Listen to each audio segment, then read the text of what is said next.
Vadodara municipal corporation દ્વારા વિવિધ તળાવોના બ્યુટિફિકેશનની કામગીરી હાથ ધરવામાં આવી રહી છે. હાલ શહેરના વાડી વિસ્તારમાં આવેલા રામનાથ તળાવનું આશરે 3.65 કરોડના ખર્ચે નવીનીકરણનું કામ હાથ ધરવામાં આવ્યું છે.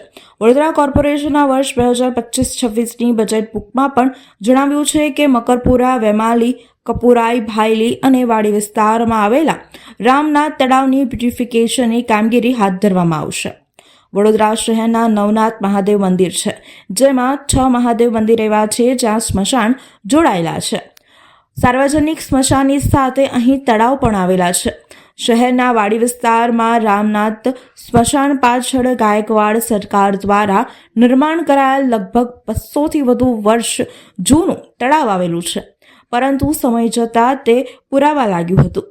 બ્યુટિફિકેશન કામગીરી અગાઉ તળાવની જગ્યામાં ઉગી નીકળેલી જંગલી વનસ્પતિ, ઝાડી ઝાંખડા જેસીબીથી ઉખેડી સાફ કરવામાં આવ્યા છે. હાલ તળાવને ઊંડું કરવાની પ્રક્રિયા આરસીસી બાઉન્ડ્રી બનાવવાનું કામ ચાલી રહ્યું છે. રામનાથ તળાવની બ્યુટિફિકેશનની કામગીરીને લઈને પાલિકાના સ્ટેન્ડિંગ કમિટીના ચેરમેન ડોક્ટર શીતલ મિસ્ત્રીએ વાત કરી હતી કે વડોદરા શહેરમાં લગભગ અલગ અલગ વિસ્તારમાં આવેલ 29 જેટલા તળાવ આવેલા છે. આ તમામ તળાવનું બ્યુટિફિકેશન થાય તે માટે પાલિકા દ્વારા આ અંગે કાર્યવાહી કરવામાં આવેલી છે, પરંતુ પાલિકાના સત્તાધીશો દ્વારા કેટલીક બાબતોને લઈને બ્યુટિફિકેશનની કામગીરી સામે સવાલો પણ ઊભા થતા હોય છે. બ્યુટિફિકેશનની કામગીરીનો ઇજારો કે ઇજારેદારને મળ્યો હોય તે ઇજારેદાર દ્વારા કામગીરીની ગુણવત્તાસભર નહીં કરવામાં આવી હોવાનું અને પાલિકાના રૂપિયા વેડફવાની બાબતે પાલિકાના વિપક્ષના નગરસેવકોએ સવાલો ઉઠાવ્યા છે. ઉલ્લેખનીય છે કે વડોદરામાં બ્યુટિફિકેશનના નામે તળાવને સિમેન્ટ કોન્ક્રીટથી ચણી દેવાય છે. બાયોડાયવર્સિટી જળવાતી નથી, જેને લઈને પર્યાવરણવિદોએ પણ સવાલો ઉઠાવ્યા છે, પણ વિકાસની આંધળી દોડમાં આવા સવાલો દબાઈ જતા હોય છે.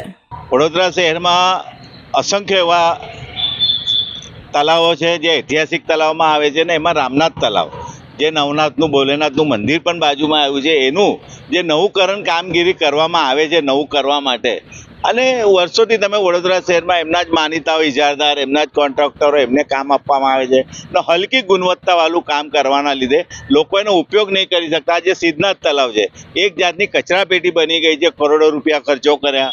આગળ કપુરાઈ તળાવની પરિસ્થિતિ પણ એવી થયેલી, એવી રામનાથ તળાવની પરિસ્થિતિ ના થાય એનું ધ્યાન રાખવું જોઈએ એવી અમારી માંગ. વડોદરા શહેરના રાવપુરા વિધાનસભામાં આવતા રામનાથ તળાવ ને બ્યુટિફિકેશન માટેનો ઇજારો લગભગ 1 વર્ષ પહેલાં મંજૂર કરવામાં આવ્યો હતો, પરંતુ તળાવની આજુબાજુ આવેલી સરકારી જમીનોમાં દબાણો હોય, અમુક દબાણો કલેક્ટરશ્રી દ્વારા નોટિસ આપીને દૂર કરવામાં આવે છે, અમુક દબાણો કોર્પોરેશન દ્વારા દૂર કરવામાં આવે છે. માપણી કરી અને જે તે લોકોની ચોક્કસ ડિમાર્કેશન કરી આપવામાં આવે છે કે તમારી પ્રોપર ડિમાર્કેશન આટલા છે. લગભગ 26 જેટલા દબાણો તોડી નાખવામાં આવે છે અને 1 વર્ષ પછી સરકારના મુખ્ય દંડક એવા શ્રી બાળુભાઈ શુક્લાના પ્રયત્નો અને કોર્પોરેશનના સંયુક્ત પ્રયત્નોથી દબાણો 26 જેટલા દબાણો દૂર કરવામાં આવ્યા છે. એ રિટેનિંગ વોલનું કામ છે, લગભગ 400 મીટરની રિટેનિંગ વોલનું કામ પૂર્ણતાના આરે છે. ત્યારબાદ રેલિંગનું કામ, જોગિંગ ટ્રેક, ગઝીબો, લાઇટિંગ, આ તમામ કામો કરવામાં આવશે. આવનારા 4-5 મહિનાની અંદર આ કામગીરી પૂર્ણ થાય એ માટેના પ્રામાણિક પ્રયત્ન કોર્પોરેશન કરી રહ્યું છે. કોન્ટ્રાક્ટરને પણ અવારનવાર સૂચના આપી અને કામ ઝડપથી થાય અને આખું કામ લગભગ 5 કરોડ